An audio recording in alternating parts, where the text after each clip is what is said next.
comfortable while you're sitting. You can have somebody come in with you. The first thing we did was clear some shooting lanes so that if a bird comes in, we can get some good shots. So we cleared one over here and then one in behind. And then we have the field in front of us. So we have lots of opportunity. And the thing with the blind, it's not like sitting on the ground. You just have the certain windows that are there. So that's where your shots are going to have to come out of. So you sort of have to be a little bit careful. So anyways, next thing we'll do is we'll put the blind up.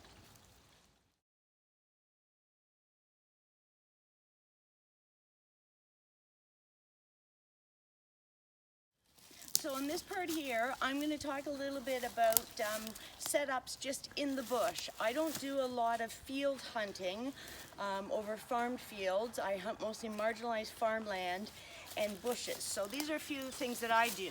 Always, I have a pair of these in my turkey vest or your pouch, whatever you have. Always great to be able to snip this kind of stuff down. Okay, so I've just cleared a bit of an area here.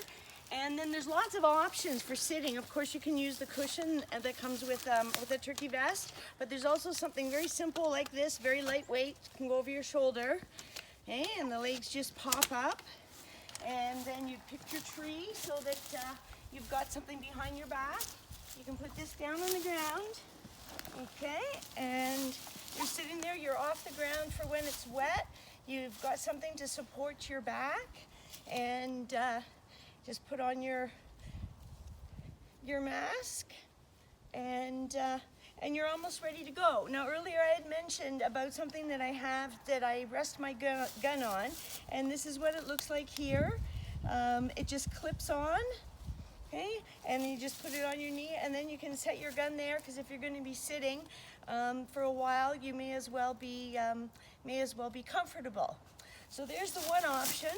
The next one that we're going to look at is my personal favorite, and this is known as the Turkey Lounger. It's a little bit heavier, but again, it's got a strap. You can just throw it over your shoulder to take it out. It's very similar to just like a beach style chair. Okay, you set it down. Okay. Perfect, you're ready to go. So this brings me on to a little bit about technique. Just excuse my puppy, he's wanting to be part of this as well. He's actually very good in the blind. If he gets a little anxious, he'll get on the ground and scratch, and he sounds like a hen scratching for food.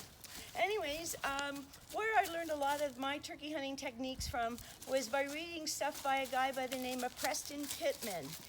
I call him my god when it comes to turkey hunting. And almost in this exact spot, one of his techniques, I used it and it worked, sort of. The one technique that he uses is if you've heard birds, but they're not coming near to you. You leave them for an hour or so, have a little nap, and then get right back into it. And the idea is you start to walk and call towards the direction maybe where you've heard the gobbling. You do it so far, and then you turn around and come back.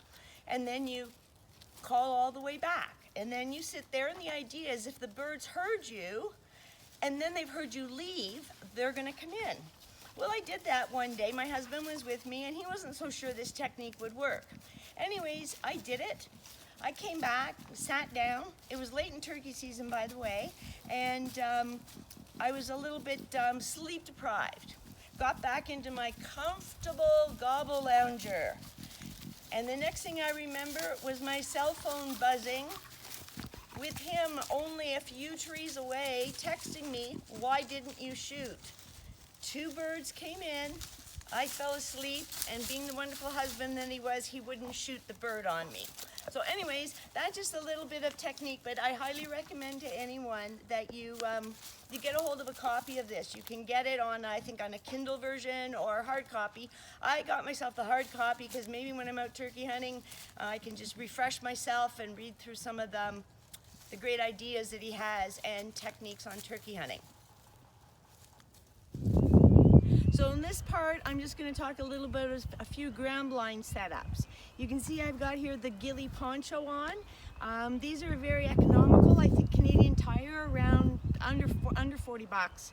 And they just have little toggles to when you put your arm through just to tighten it up. Okay, you can put the hood on. Very, very simple setup. So you get your mask on, your hood up, you've got your little seat, and there you go. You're ready to go. Because you've got this around you a little bit, you've got a little bit that you can move your feet on, and it's nice and simple and easy to carry. And next we're going to talk about a couple different types of ground blinds. We're going to have the what they call the Jake blind and then the net blind. So that's up next.